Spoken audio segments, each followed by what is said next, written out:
नमस्कार, news times today में आपका स्वागत है और मैं हूं आपके साथ विनीत। महाराष्ट्र में विधानसभा चुनाव से पहले सियासी पारा हाई है।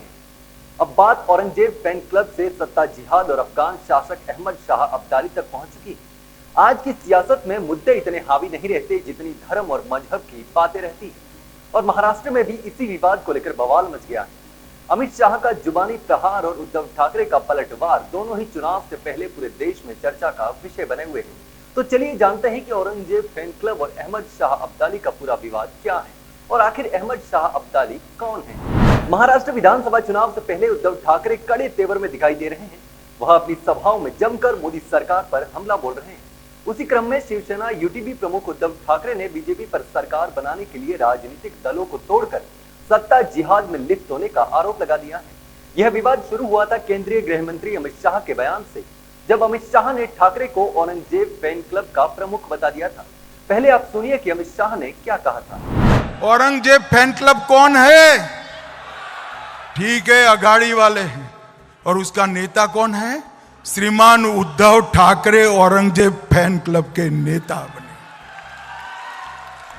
इस तंज से ठाकरे काफी भड़के हुए हैं और उन्होंने अमित शाह को पानीपत की लड़ाई में मराठों को हराने वाले अफगान शासक अहमद शाह अब्दाली का राजनीतिक वंशज करार दे दिया। ठाकरे ने पुणे में पार्टी कार्यकर्ताओं को संबोधित करते हुए कहा कि अगर मुसलमान हमारे साथ हैं और हम उन्हें अपना हिंदुत्व समझाते हैं तो हम बीजेपी के अनुसार औरंगजेब फैन क्लब हैं और आप जो कर रहे हैं वह सत्ता जिहाद है। और उसके बाद उद्धव ठाकरे ने अमित शाह को अहमद शाह अब्दाली का राजनीतिक वंशज बता दिया।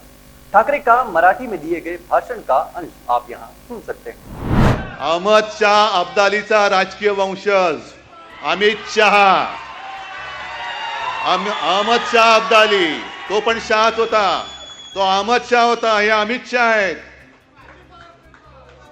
अहमद शाह अब्दालीचा हा राजकीय वंशज हा इकडे वळवळाला आला होता, आम्हाला हिंदुत्व शिकवतोय।